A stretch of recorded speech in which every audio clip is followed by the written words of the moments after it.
नमस्कार दोस्तों, स्वागत है आप सभी का विद्याग्राम जीएम में। प्यारे दोस्तों, जैसे कि आप सभी को पता है कि हमारा मानव प्रजनन तंत्र यानी कि ह्यूमन रिप्रोडक्शन सिस्टम चल रहा था। इसमें हम ऑलरेडी एक क्लास कर चुके हैं जिसमें हम बताए थे कि किस प्रकार जो रिप्रोडक्टिव ऑर्गन है वो किस तरह से रिप्रोडक्शन में हेल्प करता है। तो अगर आपने नहीं देखा है तो आप प्लेलिस्ट में जा करके ये पहला क्लास आप ज़रूर देख लीजिए, ताकि इनसे रिलेटेड जितने भी क्वेश्चन आंसर हम करेंगे, यानी कि हम पहले क्लास में क्वेश्चन आंसर नहीं किए थे बल्कि रिप्रोडक्टिव ऑर्गन के बारे में हम जानकारी दिए थे, और आज से हम क्वेश्चन आंसर करना शुरू करते हैं। तो अगर आप इससे पहले वाला क्लास नहीं देख पाएंगे तो फिर आगे आपको समझने में थोड़ी सी तकलीफ होगी, तो इसलिए आपको पहला क्लास देख लेना है, उसके बाद से ही आज का क्लास शुरू करना है। आज के क्लास से हम इसमें क्वेश्चन आंसर करने वाले हैं, जो कि खास करके रेलवे के एग्ज़ाम को टारगेट करते हुए, क्योंकि रेलवे में जो है साइंस काफ़ी टफ लेवल का पूछा जाता है। तो अगर आप रेलवे का साइंस कवर कर सकते हैं तो फिर एसएससी, पुलिस, बैंक आदि जितने भी वनडे एग्ज़ाम होता है उनमें आप अच्छा परफॉर्म कर पाएंगे। तो इसमें हम क्वेश्चन आंसर करने वाले हैं ये मानव प्रजनन तंत्र का। तो चलिए हम शुरू करते हैं। देखिए, हमारा पहला क्वेश्चन कह रहा है, निम्नलिखित में से क्या महिला प्रजनन तंत्र का हिस्सा नहीं है। ये क्वेश्चन आरआरबी ग्रुप डी में पूछा गया था 30/8/2022 को। ठीक है, इसमें कह रहा है कि कौन सा महिला प्रजनन तंत्र का हिस्सा नहीं है। जैसे कि हमने इससे पहले के क्लास में आपको बताया था कि महिला प्रजनन तंत्र का हिस्सा जो है प्राइमरी ऑर्गन होता है अंडाशय, जिसे हम ओवेरी कहते हैं। उसके बाद ये होता है फेलोपियन ट्यूब, जहाँ पे निषेचन होता है। उसके बाद ये होता है ये गर्भाशय, जहाँ पे गर्भ विकसित होता है, यानी कि भ्रूण विकसित होता है। तो अब इसमें पूछ रहा है कि कौन सा प्रजनन तंत्र का हिस्सा नहीं है। देखिए, गर्भाशय जो है ये तो प्रजनन तंत्र का हिस्सा है ही, साथ ही साथ अंडाशय की बात करें तो ये तो प्राइमरी ऑर्गन है, ये तो है ही। साथ ही साथ डिंबवाहिनी की बात करें तो ये फेलोपियन ट्यूब को ही हम डिंबवाहिनी नली कहते हैं, तो ये भी है। बात करें मूत्र मार्ग का, तो मूत्र मार्ग जो है इसका प्रजनन तंत्र से कोई मतलब नहीं है, बल्कि ये उत्सर्जन तंत्र का हिस्सा है। और यहाँ पूछ रहा है महिला प्रजनन तंत्र, तो मूत्र मार्ग जो है पुरुष और महिला में दोनों में पाया जाता है, तो इसलिए खास करके महिला प्रजनन तंत्र के लिए ये तो गलत हो ही जाएगा। और साथ ही साथ मूत्र मार्ग जो है प्रजनन तंत्र का हिस्सा ना होकर के ये उत्सर्जन तंत्र का हिस्सा है। ठीक है, तो इसीलिए इसका जो सही आंसर हो जाएगा वो हो जाएगा ऑप्शन नंबर बी, मूत्र मार्ग जो है प्रजनन तंत्र का हिस्सा नहीं है। ठीक है, चलिए नेक्स्ट क्वेश्चन तरफ चलते हैं। ये क्वेश्चन कह रहा है कि कौन सी जनन कोशिका खाद्य पदार्थ संग्रहित करती है।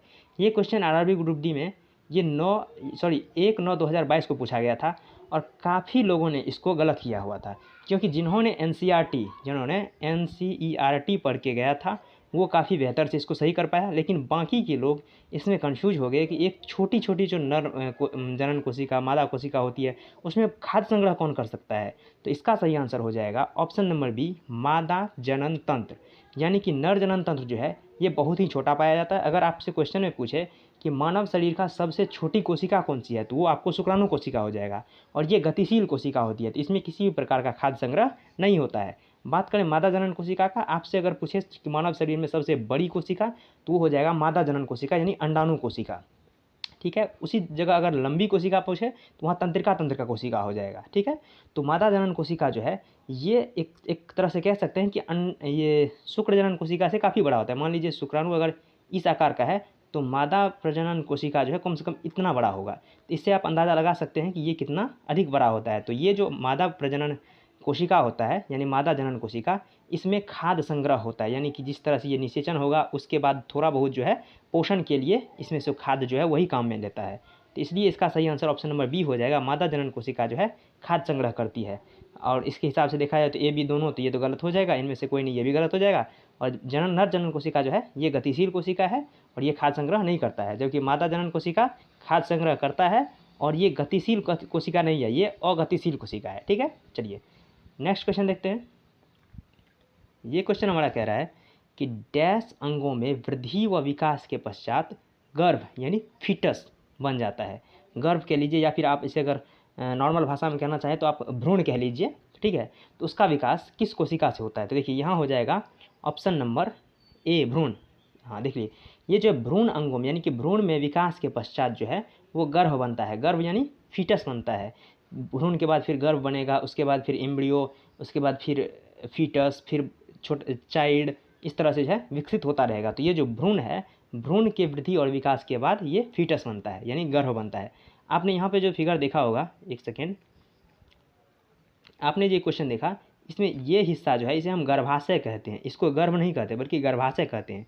और इस गर्भाशय में जो स्थित होता है ये शुक्रजनन यानी कि अंडाणु कोशिका और शुक्राणु कोशिका निषेचित होने के बाद यहाँ पे जो जैगोट जो स्थानांतरित होता है, यहाँ पे रोपित होता है, उसे हम भ्रूण कहते हैं। ठीक है, तो आपको ध्यान रखना है कि ये हिस्सा गर्भाशय है और इसमें जो विकसित होता है उसे गर्भ कहते हैं। जिस तरह से मूत्र जिस थैले में रहता है उसे मूत्राशय कहते हैं, पित्त जिस थैले में होता है उसे पित्ताशय कहते हैं, उसी तरह से गर्भ जिस हिस्से में पाया जाता है उसे हम गर्भाशय कहते हैं। ठीक है, तो यही हम बताने के लिए यहाँ आए थे। तो देखिए यहाँ पे कौन सा क्वेश्चन ये कह रहा है कि भ्रूण के विकास से यानी कि गर्भ का निर्माण हो जाता है, तो यहाँ पे आपको भ्रूण सही हो जाता है।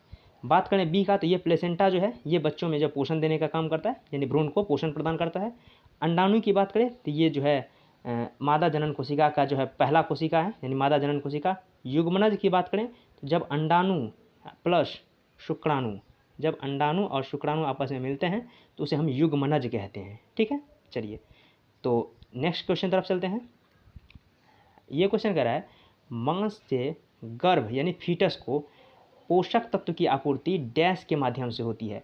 तो मैंने आपको बताया कि पोषक तत्वों की आपूर्ति जो है वो प्लेसेंटा से होता है। ठीक है, ये जो प्लेसेंटा है इसे हम गर्भनाल भी कहते हैं हिंदी में। इसी प्लेसेंटा के माध्यम से जो है इन बच्चों में यानी इन गर्भ में पोषण मिलता रहता है, जिससे बच्चे विकसित होते रहते हैं। ग्रीवा की बात करें तो ये तो जो मादा प्रजनन तंत्र का है उसका शुरुआती हिस्सा जो है वो ग्रीवा है। युग्मनज की बात करें तो जब अंडाणु कोशिका और शुक्राणु कोशिका मिल जाती है तो उसे युग्मनज कहते हैं, जबकि अलग अलग को युग्मक कहते हैं। ठीक है, अगर शुक्राणु अलग है और अंडाणु अलग है तो वो अलग अलग युग्मक है, लेकिन मिलने के बाद वो युग्मनज है। ठीक है, भ्रूणपोष की बात करें तो ये तो नहीं होगा, तो इसका सही आंसर हो जाएगा ऑप्शन नंबर सी, प्लेसेंटा। ठीक है, चलिए नेक्स्ट ये क्वेश्चन कह रहा है निम्न में से क्या गर्भ निरोधक गोलियों के सेवन की एक हानि है। ये क्वेश्चन आरआरबी ग्रुप डी 7/10/2022 को पूछा गया था। इनमें क्वेश्चन कह रहा है कि ये लैंग्वेज थोड़ा डिफिकल्ट है, आपको पढ़ना है। ठीक है, कि क्या गर्भ निरोधक की गोलियों की हानि है। देखिए एम है गोलियों का प्रभाव अपरिवर्तनीय होता है, तो ये गलत है। गोलियों के का कुछ ना कुछ प्रभाव होता है और हानिकारक प्रभाव भी होता है, तो यहाँ कह रहा है कि कोई प्रभाव नहीं होता, तो ये तो गलत है। दूसरा कहता है ये रजोनिवृत्ति का कारण बन सकता है, तो ये रजोनिवृत्ति का कारण नहीं बनता है। ये रजोनिवृत्ति का कारण एज होता है, यानी कि 50 से 55 के एज या फिर 55 से 60 के एज जो है ये थोड़ा सा आगे पीछे होता रहता है। इस एज में जाकर के रजोनिवृत्ति होता है, यानी कि मासिक धर्म का अंतिम चरण को रजोनिवृत्ति कहते हैं। तो ये गोली से कोई फर्क नहीं पड़ेगा। सी की बात करें तो ये युगल में से दोनों को गोलियों का सेवन करना होता है, तो नहीं, ये दोनों को सेवन नहीं करना पड़ता है, सिर्फ और सिर्फ मतलब कि औरत को ही सेवन करना पड़ता है। बात करें डी का तो ये हार्मोनल असंतुलन पैदा करता है, तो ये बिल्कुल सही है।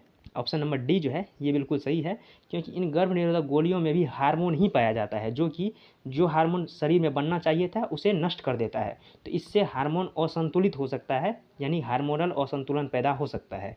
तो इसका ये कह सकते हैं कि साइड इफेक्ट है, यानी गर्भ निरोधक गोली का जो है साइड इफेक्ट है कि हार्मोनल असंतुलन पैदा होता है। ठीक है, चलिए तो आज के लिए इतना ही, मिलते हैं नेक्स्ट वीडियो में, तब तक के लिए धन्यवाद, जय हिंद।